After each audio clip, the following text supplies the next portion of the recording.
9월 21일 수요일 사무엘하 3장 1절로 16절.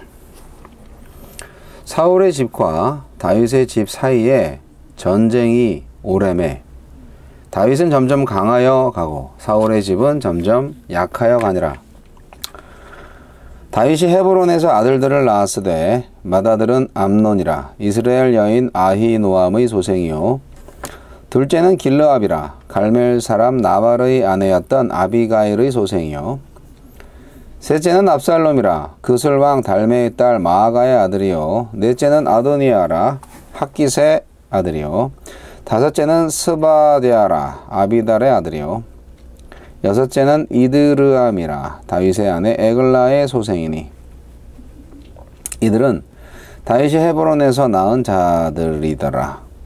사울의 집과 다윗의 집 사이에 전쟁이 있는 동안 아브넬이 사울의 집에서 점점 권세를 잡으니라. 사울에게 첩이 있었으니 이름은 리스바요 아야의 딸이더라. 이스보셋이 아브넬에게 이르되 네가 어찌하여 내 아버지의 첩과 통관하였느냐 하니 아브넬이 이스보셋의 말을 매우 분하게 여겨 이르되 내가 유다의 개머리냐? 내가 오늘 당신의 아버지 사울의 집과 그의 형제 그의 친구에게 은혜를 베풀어 당신을 다윗의 손에 내주지 아니하였거늘 당신이 오늘 이 여인에게 관한 허물을 내게 돌리는도다.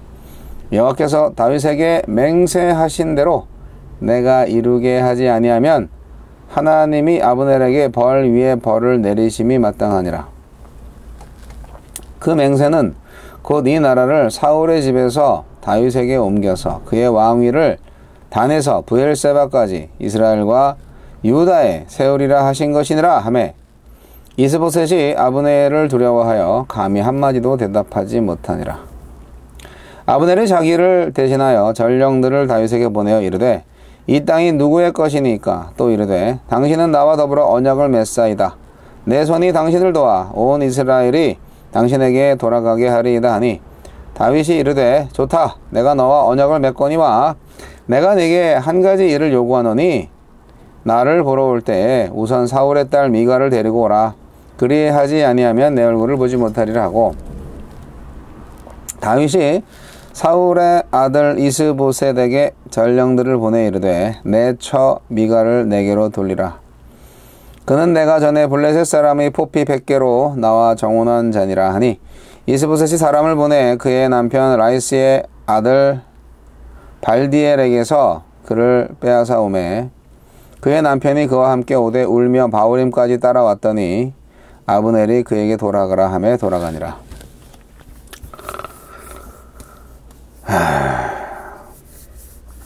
사울의 집, 다윗의 집.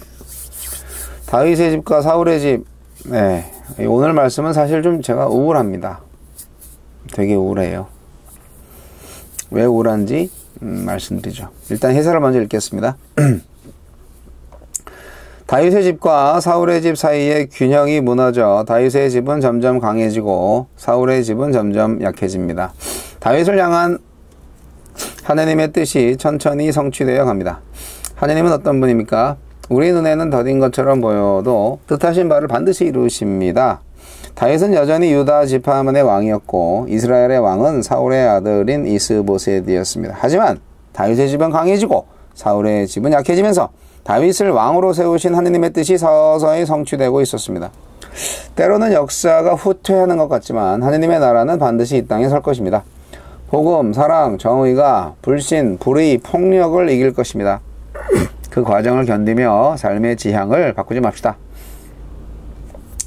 우리에게 주시는 교훈은 무엇입니까? 하나님의 약속이 이루어지도록 노력해야 하지만 그 노력이 하나님이 정하신 한계를 넘어서는 안 됩니다. 다윗은 이스라엘을 통합하려면 사울의 딸 미갈이 필요하다고 생각했습니다. 그래서 정치적인 기술을 발휘해서 이스보셋이 미갈을 자기에게 돌려보내는 모양새를 만들었습니다.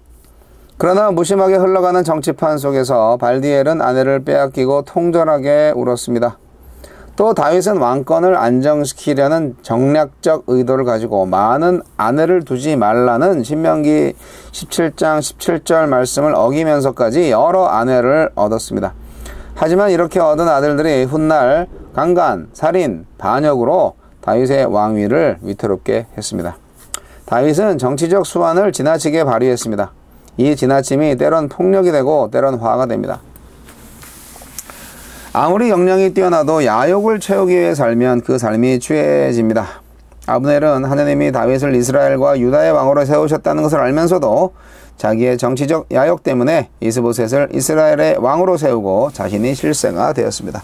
또한 그는 사울의 첩과 동침함으로 사울의 왕위 계승자처럼 행세했고, 이를 지적하는 이스보셋에게 적반하장의 태도를 보이며 겁박했습니다. 그리고 다윗을 찾아가서는 자기가 이 땅의 주인이니 다윗을 이스라엘의 왕으로 만들어 주겠다며 호언장담했습니다. 자기 마음대로 왕을 세우고 패할 수 있다는 교만이었습니다. 아브넬은 사울이 죽은 후에 이스라엘을 다시 일으킬 정도로 정치, 군사, 외교 등 다방면에서 뛰어난 사람이었지만 그에게서 아름다움이라고는 조금도 찾아볼 수 없었습니다. 주여, 하느님의 나라가 이 땅에 세워지길 기다리며 조급하지 않도록 믿음과 인내를 주소서. 조급하지 않도록 믿음과 인내를 달라는 기도가 벌써 30년째인 것 같은데,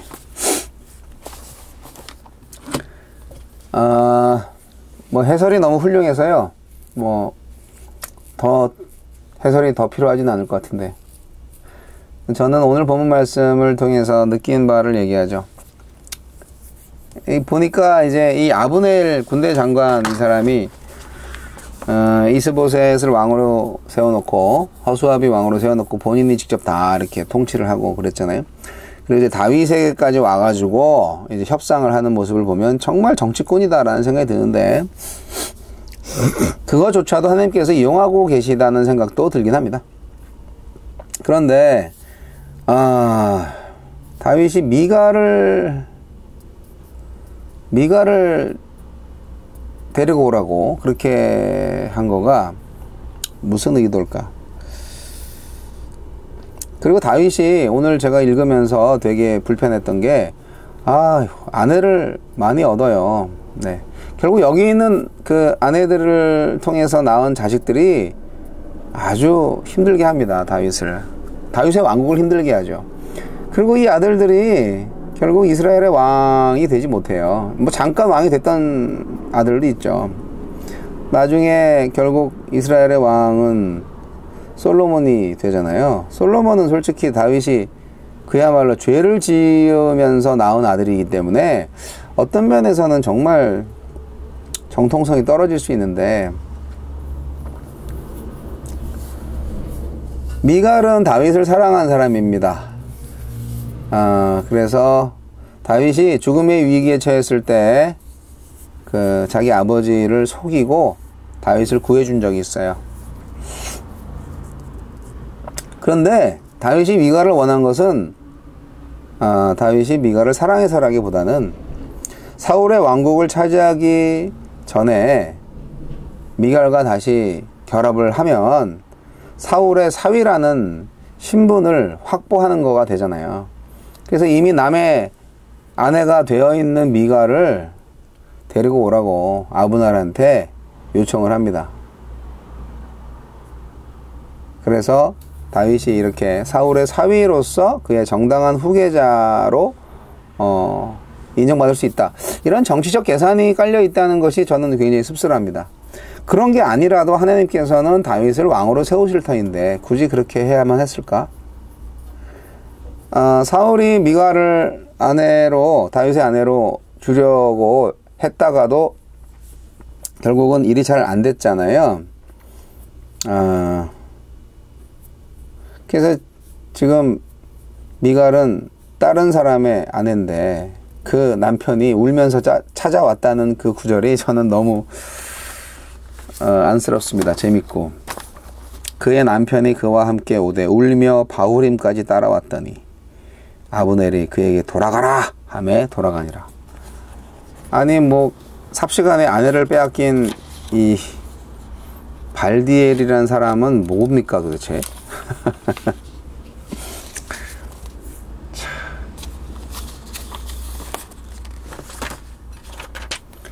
지도자들이 나라를 위한다는 그런 생각으로 국민의 개인의 희생을 아주 무자비하게 강요하는 모습을 봅니다. 이것은 아브넬도 그렇고 다윗도 마찬가지입니다. 다윗은 그러면 안 되죠. 결국 여기서 보면 하나님께 기도했다는 말이 없어요. 다윗이 하나님께 기도하고 아브넬과 협상을 했다 이런 말이 없어요. 다윗도 정치적으로 아브넬과 협상한 거예요. 다윗이 아들들을 너무 많이 낳았다는 생각을 하면서 점력이 뭐가 잘못되고 있는데? 라는 생각이 듭니다. 다윗이 헤브론에서 낳은 아들은 모두 6명입니다.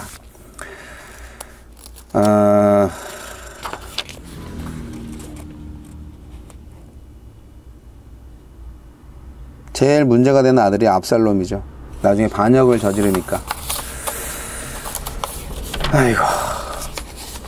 전쟁이 좀 길어지는 것도 문제였다는 생각이 들긴 하는데, 북쪽 사울의 나라와 남쪽 다윗의 나라 간의 전쟁이 계속 길어지면서 남쪽 다윗의 나라는 점점 부강해지고 북쪽 사울의 나라는 점점 쇠약해졌다. 그렇게 이제 성경은 기록하고 있습니다. 물론 한 방에 정복을 해서 통일을 하면 좋지 않았을까? 라는 생각이 들기도 하는데, 그렇게 됐다면 다윗의 리더십이 제대로 형성되기 어렵지 않았을까라는 추측도 하게 됩니다. 그래서 하나님께서 그렇게 강압적으로 이렇게 정복을 해서 통일국가를 이룬다면 북쪽에 있는 이스라엘 지파들의 그 반발이 있었겠다, 그런 생각이 드는 거죠. 그래서 모두가 다 인정해 갈 수 있도록 시간이 좀 필요하면서 그렇게 좀 나라가 세워져야 된다, 이런 컨셉인 것 같아요. 하나님도 그런 컨셉인 것 같아요. 근데 참 안타깝죠. 아브넬이라는 사람이 참 대단한 사람이다 생각이 듭니다. 사울의 나라는 약해지지만 아브넬의 권력은 점점 강해졌다는 거잖아요. 이스보셋은 더더욱더 허수아비 왕으로 전락을 했고,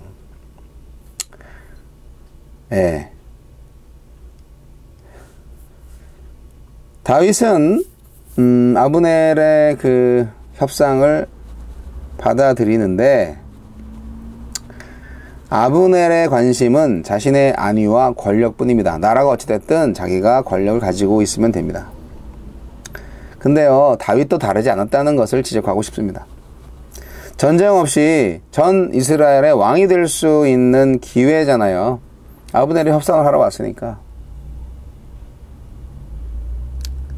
이것이 하나님의 뜻인지 그걸 물어봐야 되는데, 다윗이 잘하는 건데 그걸 안 했어요. 그게 저는 안타깝습니다. 왕조의 정통성을 세우기 위해서 뭘 했는지 아십니까? 아까 나온 이미 결혼해서 잘 살고 있는 사울의 딸 미가를 넘겨달라고 조건을 제시한 거죠. 그거는 정말 정치적인 술수입니다. 그래서 제가 볼 때 다윗이 이제 점점 이 영적인 감각을 잃어가고 있다. 그러고 있습니다. 내일도 이 이스라엘과 유다 간의 갈등과 또 타협이 펼쳐집니다. 내일도 기대하시라.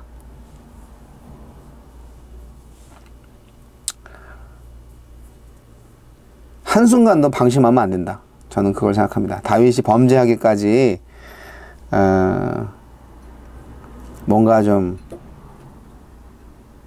낌새가 있었어요. 갑자기 오늘까지 정말 잘 살다가 내일 바로 딱 헷가닥 해가지고 죄를 짓지 않아요. 서서히 무너져요. 서서히 영적 감각이 없어지는 거예요. 조심해야 됩니다.